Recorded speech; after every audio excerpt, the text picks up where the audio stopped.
Price allot. கர்த்தர் நாமத்துக்கு மகிமை உண்டாவதாக.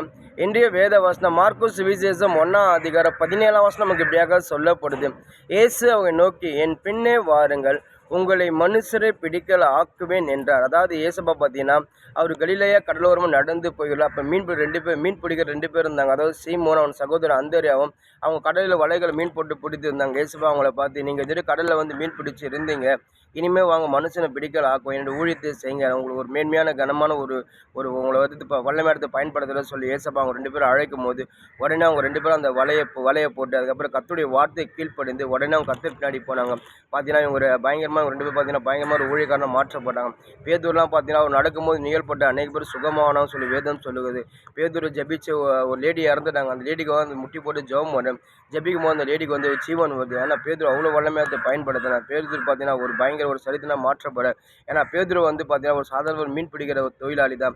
ஆனால் அவர் பார்த்தீங்கன்னா ஒரு படிப்பு அறிவில்லாத ஒரு படிப்பு அறிவாத ஒரு பேரு. ஆனால் இருந்தாலும் பார்த்தீங்கன்னா அவர் பரிசுத்த ஆவி நிரப்பப்பட்டு கர்த்தருடைய வார்த்தையை அங்கே அவர் சபையில் எழுந்து பேசும்போது அங்கே இருக்கிற ஜனங்கள் ரொம்ப ஆச்சரியப்படுறாங்க. அதாவது ஒரு படிப்பு அறிவில்லாத ஒரு பேதை இவன் இவ்வளோ தைரியமாக பேசுகிறான், இவ்வளோ ஞானமாக பேசுகிறான், இவனுக்கு கொடுக்கப்பட்ட ஞானம் எப்படியாப்பட்டாலும் இவனோட கூட இயேசு இருக்கிற சொல்லி அங்கே இருக்கிற ஜனங்கள்லாம் பேதுரை கொண்டு ஆச்சரியப்படுறாங்க. தேவன் அப்படியாப்பட்ட மேன்மையான ஸ்தானத்தில் பேதுரு கொடுத்தார். அதாவது பேதுரு வந்து கர்த்தருடைய வார்த்தையை கீழ்ப்படியாமல் இருந்து மீன் பிடிச்சிருந்தாருன்னா அவர் சாதாரண மீன்பிடி தொழிலாளியாக தான் இருந்து அவர் மீன் பிடிச்சி அவர் வாழ்க்கையை முடிச்சிருப்பார். ரட்சிப்பு என்ற ஒரு வஸ்திரம் அவருக்கு தேவன் இப்படியாப்பட்ட தேவனை அறிஞ்சிருக்க முடியாது.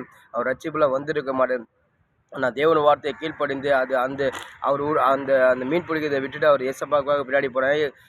பேதுருக்கும் அந்த சந்தேகம் வந்து கர்த்தரோட அழைப்பு இந்த கர்த்தரோட ஊழியத்து சித்தம் வந்து அவங்க அந்த அந்த அழைப்பு அந்த சித்தத்தை அவங்க அறிஞ்சின்னு உடனே வந்து கர்த்தரோட ஊழியத்துக்கு ஒப்பு கொடுத்தாங்க. இவங்களாம் பார்த்தீங்கன்னா பயங்கரமாக வல்லமையத்தை பயன்படுத்தப்பட்டாங்க. இன்றைக்கி நம்மளோட வாழ்க்கையில் சரி, நம்ம ஆணுடைய பிள்ளையாக இருக்கும்போது கர்த்தர் அழைப்பு நம்ம மேலே இருந்து கர்த்தருடைய ஊழியத்தை நம்ம மேலே கர்த்தர் அவர் ஊழியத்தை நம்மளை அழைச்சிருந்தாருன்னா நம்ம ஒன்று நம்ம மேலே அழைப்பு இருந்து அந்த அழைப்பை கர்த்தருக்கு ஒப்பு கொடுத்து கர்த்தர் வார்த்தையை கீழ்ப்படிஞ்சு நம்ம அந்த அழைப்பு கர்த்தருக்காக நம்ம ஒப்பு கொடுத்து அவர் வேலை செய்யும்போது கர்த்தர் நம்மளை இன்னும் பயங்கர மேன்மையாக வைப்பார், பயங்கர உயர்ந்த ஸ்தலத்தில் வைப்பார். அதாவது நீங்கள் பார்த்தீங்கன்னா பயங்கரமான ஆவிக்குரிய வாழ்க்கையில் கர்த்தர் நடத்துவார். பவுல்லாம் பார்த்தீங்கன்னா ஏசப்பா அப்படி தான் நடத்துகிறார். ஏசப்பா பவுலுக்கு வந்து ஆல்ரெடி வந்து கர்த்தருடைய அழைப்பு வந்து அதோட கர்த்தருடைய வார்த்தை அதாவது புற ஜாதிகளை பிரசங்கிக்கும்படி பவுல் வந்து கர்த்தர் தெரிஞ்சு அது மட்டும் இல்லாமல் பேதுரு பார்த்தீங்கன்னா வந்து விருதசேத பண்ணப்பட்ட யூதர்கள் வந்து பிரசங்கிக்கும்படி பேதுரை தெரிந்து கொண்டார். இப்போ அப்போஸ்தலர் பவுல் வந்து புறஜாதிகளை பிரசங்கிக்கும்படி இப்போ தெரிந்து கொண்டார். பவுல சொல்கிறார், பேதுரு வந்து அதாவது யூதர்களுக்கு வந்து பிரசங்கிக்கும்படி அவனுக்கு கையளிக்கப்பட்டது போல் எனக்கு புறஜாதிகள் பிரசங்கிக்கும்படி என்ன கர்த்தர் என்னை வந்து அவர் அழைப்பு அழைச்சிருக்காரு சொல்லி பவுல் ஒரு இடத்துல சொல்கிறார். ஏன்னா அவங்களோட அழைப்புலாம் பயங்கரமாக அந்த அழைப்பை வந்து அவங்க வந்து பவுலுக்கு தெரியாமல் வந்து கர்த்தர் பிள்ளைகளுக்கு விரோதமாக இருந்தது, கர்த்தருடைய சபைக்கு விரோதமாக இருந்தது. அப்படியாப்பட்ட பவுல் கர்த்தருடைய அன்பு இழுக்கப்படாது. அப்புறம் வந்து என்னுடைய அதாவது கர்த்தருடைய அழைப்பை என் மேலே சொல்ல தன் வாழ்க்கை கர்த்தருக்கு ஒப்பு கொடுத்தாரு. பார்த்தீங்கன்னா பவுல் வந்து பயங்கர ஒரு சரித்திரமாக மாற்றப்பட பவுல் வந்து அவ்வளோ பயங்கரமாக கர்த்தருடைய வார்த்தை அவ்வளோ ஞானமாக பிரசங்கிக்கிறார். அவ்வளோ பரிசுத்த ஆவியை நிரப்பப்பட்டு பயங்கரமாக அவர் கர்த்தருடைய வார்த்தையை டீச் பண்ணுறார். அநேக ஜனங்க அந்த வார்த்தையை கேட்டு அநேக பேர் மனம் மாறுறாங்க, அநேக பேர் பாவத்தை ரசிக்கப்படுறாங்க, அநேக பேர் வந்து இயேசப்பா சொந்த தெய்வமாக ஏற்றுக்கொண்டு ரட்சிப்பில் வந்தாங்க. ஏன்னா இவங்களாம் பார்த்தீங்கன்னாக்கா கர்த்தரோட அழைப்பு இவங்க மேலே இருந்தது. உடனே கர்த்தருக்கு அழைப்பு அவங்க வாழ்க்கையை கர்த்தருக்கு ஒப்பு கொடுத்து கர்த்தருக்காக போனாங்க. கர்த்தர் இவங்களுக்கு பயங்கரமாக வல்லமையத்தை பயன்படுத்தினார். வேதத்தில் அநேக பேர் எருமையா தீர்க்கதரிசி அப்படி தான் நிறைய பேர் வேதத்தில் பார்த்தீங்கன்னா வந்து அப்படி அந்த அழைப்பு வந்து மோசைக்கு அந்த அழைப்பு இருந்தது.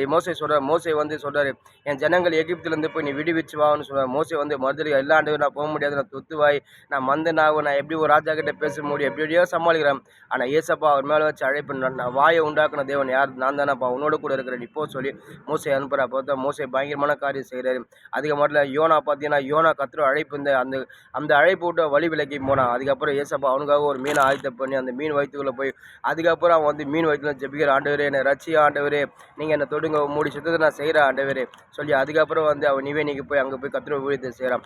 உடனே நம்ம ஆண்டோடைய பிள்ளையாக இருக்கும் போதும் நம்மளோட வாழ்க்கையில் கர்த்தரோட அழைப்பு இருந்தாக்கா அந்த அழைப்பை நம்ம ஒப்பு கொடுத்து கர்த்தருக்காக ஓடும்போது கர்த்தர் நிச்சயமாக நம்ம இதை காட்டில் மேன்மையான ஸ்தலத்தை நம்மளுக்கு கொடுப்பாரு.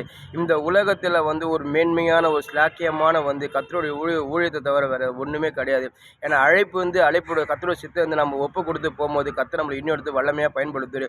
உங்கள் மேலே கர்த்தரோட அழைப்பு இருந்து கர்த்தருடைய உங்களுக்கு சித்தம் உங்கள் மேலே இருந்து நீங்கள் அதை விட்டு வழி விலகி போய் ஆண்டோட சித்தம் செய்யாமல் ஆண்டோடைய ஊழியத்தை நீங்கள் செய்யாமல் நீங்கள் வழி விலகி போனால் உங்கள் வாழ்க்கையில் வந்து நீங்கள் பயங்கரமாக வந்து உங்களுக்கு எல்லாவற்றையும் நீங்கள் நேரிட செய்ய.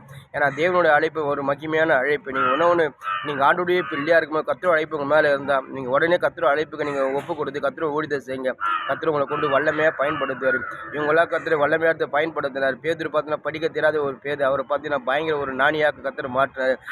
அப்போஸ்தலர் பவுல் பார்த்தீங்கன்னா ஒரு படித்த பேது, அவரை கொண்டு என்ன செய்யணுமோ கர்த்தர் பயங்கரமாக செஞ்சார். உங்களுக்கு படிப்பு அறிவில் இருந்தாலும் சரி, நீங்கள் படிச்சிருந்தாலும் சரி, கர்த்தருடைய அழைப்பு உங்கள் மேலே இருந்தால் ஒப்பு கொடுத்து நீங்கள் போங்க. கர்த்தரே உங்களுக்கு நடத்தி உங்களுக்கு கர்த்தரே உங்களுக்கு வல்லமையாக பயன்படுத்து.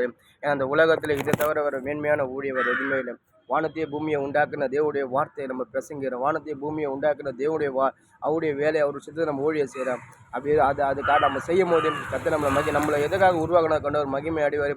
அது மாதிரி கர்த்தரோட ஊழியத்தை நீங்கள் தொடர்ந்து செய்யுங்க. கர்த்தர் உங்களுக்கு கொடுப்பார். ஆமென்.